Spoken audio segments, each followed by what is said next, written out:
जय हिंद साथियों। दोस्तों आपके अपने चैनल प्रभु यूपीपी में एक बार पुनः स्वागत है। दोस्तों यूपी पुलिस कांस्टेबल 60 है 244 के बाद हमारी 28,000 प्लस पदों के लिए नई भर्ती और बहुत जल्द आनी है, जो कि कांस्टेबल के लिए ही होंगी।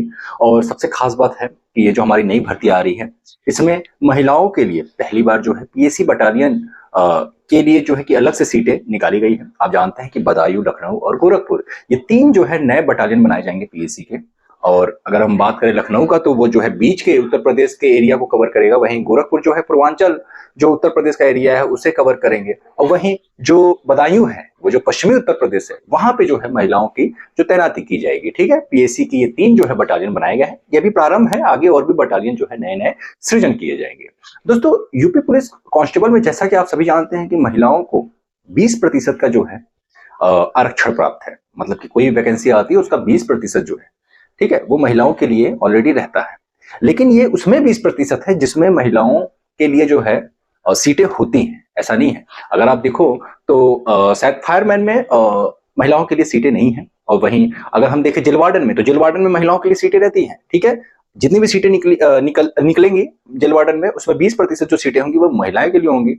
वहीं अगर पीएससी के दिखे तो पीएससी में भी जो है 2000 प्लस पदों के लिए जो सीटें हैं वो महिलाओं के लिए जो है ऑलरेडी निकाली जाएंगी। ठीक है, तो ओवरऑल देखें तो इस बार फीमेल्स जितने भी हैं जो यूपी पुलिस कांस्टेबल के लिए तैयारी कर रही हैं, या फिर उनका सपना है कि यूपी पुलिस कांस्टेबल में सिलेक्शन लेना है, तो उनके लिए एक शानदार अवसर है। देखिए, पिछला जो आपने गलती किया 60,244 में, उससे आपको सीखना पड़ेगा।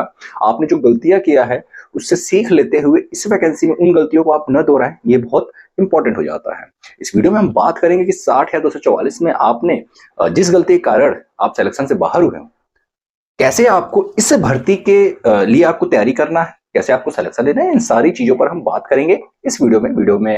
अगर आप चैनल पर नए हैं तो चैनल को सब्सक्राइब कर लें।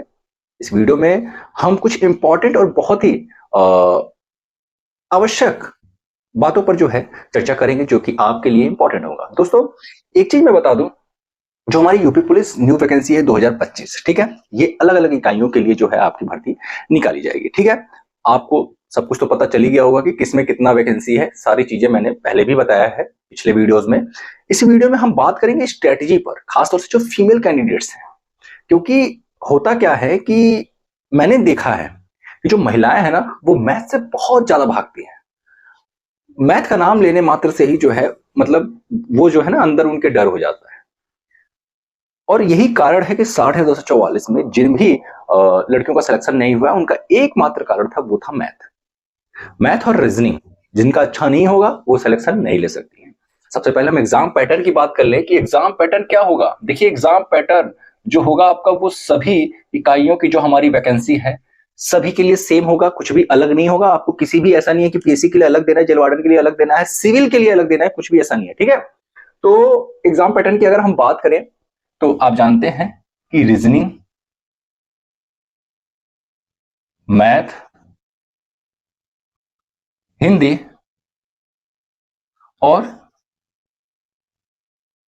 जीके जीएस, ठीक है, ये चारों से जो है क्वेश्चन पूछे जाते हैं। रीजनिंग से बात करें तो रीजनिंग आपके एग्जाम पैटर्न में ऐसा लिख रहा होगा कि 37 प्रश्न जो है ये आपके रीजनिंग से पूछे जाएंगे, 38 प्रश्न मैथ से, हिंदी से 37 प्रश्न, और वहीं जीके जीएस से 38 प्रश्न। ठीक है, ये सभी समान होते हैं। लेकिन ये जो आपको 38 प्रश्न दिख रहा है, ये 38 प्रश्न नहीं पूछे जाते। एक्चुअल में कितने पूछे जाते हैं? तो ये प्रश्न आपके पूछे जाते हैं 20 से 24 क्वेश्चन। ठीक है, 20 से 24 मतलब किसी किसी शिफ्ट में 20, किसी किसी में 23, किसी किसी में 24, ऐसे पूछे जाते हैं। ठीक है, बाकी का जो क्वेश्चन बचता है वो कहां चला जाता है? रीजनिंग में। ठीक है, तो ओवरऑल अगर आप देखो तो ये दोनों जो है, ये दोनों 75 क्वेश्चन, और इन दोनों को मिला करके 75 क्वेश्चन। ठीक है, अब देखिए, हिंदी लड़कियां कर ले जाती हैं, जीएस में लड़कियां मेहनत करके याद भी कर ले जाती हैं। लेकिन जीएस में मेरा ऐसा मानना है पर्सनली कि आप कितना भी मेहनत करो, बहुत अधिक करोगे आप, 38 में से आप बहुत अधिक करोगे तो 24 या 25 के आसपास करोगे। बहुत अधिक, बहुत आपने अगर मेहनत किया हुआ है। अगर तुक्के वगैरह लग जाए तो अलग बात है, वैसे तुक्के माइनस मार्किंग है तो तुक्के भी बहुत अधिक बच्चे लगाते नहीं है। तो 24-25 क्वेश्चन जो बहुत एक अच्छा लड़का है जीएस में, या फिर ऐसी महिला जिसका जो है कि जीएस बहुत अच्छा है, उसका 24-25 क्वेश्चन होता है। 37 में से कोई कितना भी करेगा ना, 30-32 इतना ही जा पाता है। ठीक है, अगर हम 30 भी पकड़े तो कितना हो रहा है? 55 हो रहा है। सिलेक्शन के लिए क्या ये पर्याप्त है? नहीं है। इसका मतलब आपको मेहनत और करना पड़ेगा, और मेहनत आपको किसमें करना है? 75 क्वेश्चन वाले में।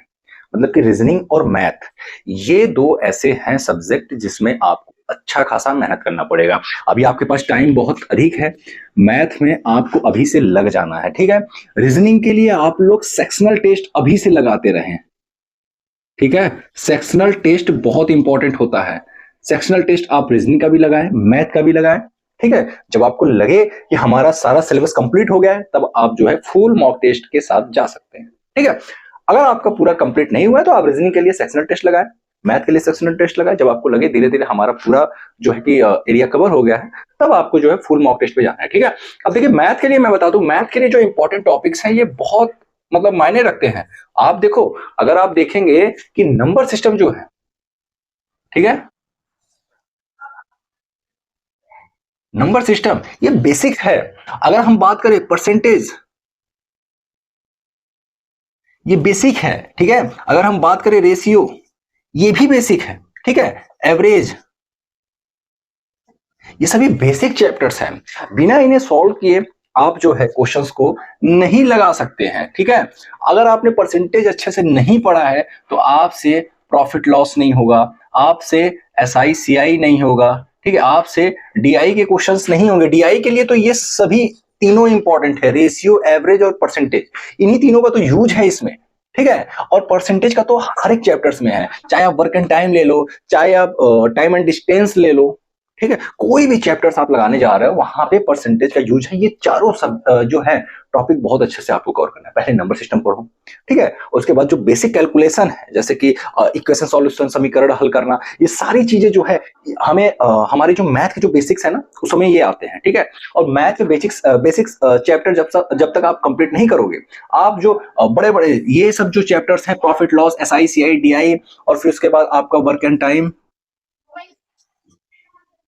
ठीक। और उसके बाद इसमें एफिशिएंसी पे जब क्वेश्चंस पूछता है, परसेंटेज वाले ही उसमें होते हैं, ठीक है। उसके बाद आपका टाइम, स्पीड, डिस्टेंस, ठीक है। ये सारे चैप्टर्स इंपॉर्टेंट हैं, लेकिन ये चैप्टर्स तभी लगेंगे जब आपके ये जो बेसिक वाले होंगे, ठीक है। ठीक है, मैथ में क्यों फोकस करता हूं आपको, रीजन है, अगर आपका मैथ अच्छा होगा आपका रीजनिंग अपने आप अच्छा हो जाएगा। रीजनिंग में बहुत सारे ऐसे होते हैं क्वेश्चन जिसमें कि आपके मैथ वाले जो है कि प्रश्न आते हैं। अब जैसे देखो, एक एज वाले प्रश्न हो गए, आयु वाले, वो आपका मैथ में भी काउंट होता है, वो आपका रीजनिंग में भी काउंट होता है। समझ में आ रहा है? हिंदी आप तैयार कर लोगे, हिंदी आप बड़े आराम से तैयार कर लोगे। जीके जीएस, हिंदी में जो फंसता है वो वही थोड़ा सा जो रचना वाला हमारा पार्ट है, उसी से बच्चे गलत करते हैं प्रश्न। जीके जीएस में आप केवल इतना टॉपिक क्लियर कर लो, मैं गारंटी के साथ कह रहा हूं कि आपका जो जीएस है उसमें भी अच्छा स्कोर आएगा, ठीक है। देखिए, मैं कोई चीज बता रहा हूं ना, ये मत समझिए कि मैं सेलेक्टेड हूं इसलिए मैं बता रहा हूं, या फिर मेरा यूट्यूब पे चैनल है तो मैं लाइक और व्यूज के लिए सारी चीजें कर रहा हूं। मैं एक स्टूडेंट के तौर पे आपको चीजें बता रहा हूं कि मैं अगर यूपी पुलिस कांस्टेबल परीक्षा में बैठता तो मैं क्या क्या चीजें तैयार करता। देखिए, सबसे पहले आप संविधान पढ़ो, ठीक, संविधान पढ़ लिया, उसके बाद आप इतिहास पढ़ो, और भारत का भूगोल, भारत का भूगोल, उत्तर प्रदेश स्पेशल पढ़ लीजिए भाई, यूपी स्पेशल पढ़ लो, ठीक है। ये चारों तो बहुत इंपॉर्टेंट है, ये चारों आपको पढ़ना ही पढ़ना है, ठीक है। उत्तर प्रदेश की कृषियां, उत्तर प्रदेश की जो जलवायु है, उत्तर प्रदेश की जो संस्कृति है, उत्तर प्रदेश की कला वगैरह जो भी है, सारी चीजें इसी में आ जाएगा। आपका पर्व महोत्सव ये सब पूछता ही है, ठीक है। और कौन सा जिला किस उत्पाद के लिए जाना जाता है, तमाम चीजें इसमें आ जाएंगी। संविधान, इसमें जो है कि आपको सारी चीजें पढ़नी है। इतिहास, इतिहास में आपको प्राचीन, मध्य और आधुनिक, ये तीनों ही आपको देखने, बहुत डीप भी नहीं जाना और बहुत ऐसा भी नहीं है कि बस ऊपर ऊपर से पढ़ लिया। भारत का भूगोल ये बहुत अच्छे से देखना है। विश्व का भूगोल उतना इंपॉर्टेंट नहीं होता है, जब भी यूपीपी का आप पेपर उठा के देख लो, भारत का भूगोल ज्यादा इंपॉर्टेंट होता है। इसके बाद अगर हम बात करें स्टैटिक जीके, ठीक है, स्टैटिक जीके बेस्ट है, लूसेंट से आप बड़े आराम से इसको कवर कर सकते हो। लूसेंट से बढ़िया स्टैटिक जीके की कोई किताब नहीं है, आज तक नहीं बनी है, ठीक है। अब देखिए, स्टैटिक जीके हो गया, और करंट अफेयर वगैरह अभी आपको पढ़ना नहीं है, जब आपका पेपर होगा तब। फिलहाल आपको संविधान, इतिहास, भारत का भूगोल, ठीक है, ये तीनों लेकर के चले। यूपी स्पेशल भी अभी मैं कहूंगा रहने दीजिए, अभी आपके पास समय है, ठीक है। स्ट्रैटेजी के भी अभी आप रहने दो, ठीक है, ताजा ताजा पढ़ करके जाना हो जाएगा। अभी ये तीनों आप बहुत अच्छे से कवर करो, आपके पास समय है और आप कवर कर सकते हैं। ये हमारी कुछ स्ट्रेटेजी है जो कि आपके काम आएगी। यूपीपी हो गया चाहे यूपीएसआई हो गया, इसमें स्पीड भी बहुत मायने रखता है। आप क्वेश्चन सॉल्व कर रहे हो, कितने समय में सॉल्व कर रहे हो, ये इंपॉर्टेंट है। आप 3 मिनट में क्वेश्चन सॉल्व करके क्या करोगे जब आपको टाइम ज्यादा लग रहा है, ठीक है। आपको अटेम्प्ट भी तो करना है। 120 मिनट में आपको 150 क्वेश्चन अटेम्प्ट करना है अगर आप कांस्टेबल के लिए अप्लाई कर रहे हो। यूपीएसआई में 10 क्वेश्चन और बढ़ जाता है। तो ये सारी चीजें हैं जो कि बहुत इंपॉर्टेंट होता है। छोटी छोटी बारीकियां समझनी पड़ती हैं। आप किसी चीज से भागो नहीं। जो चीज आपका वीक है ना, आपको वहीं पे टारगेट करना, वहीं पे काम करना है। उस चीज से भागो नहीं। जितना भागोगे उतना ही वो हमेशा के लिए वीक रह जाएगा, ठीक है। अगर आपका जीएस का कोई पार्ट वीक है, आपको मन नहीं लगता, आप सोचते हो यार ये बहुत बोरिंग है, इसको नहीं पढ़ते हैं, ये मजा नहीं आ रहा, नहीं। अगर वो वीक है, आपको पढ़ना है वो चीज। मैथ अगर आपको नहीं समझ में आ रहा, आपको अपने आप को समझाना पड़ेगा। आपको इस चीज को लेकर के बिल्कुल आपको जिद पे अड़ जाना है कि भाई मुझे मैथ सीखना है।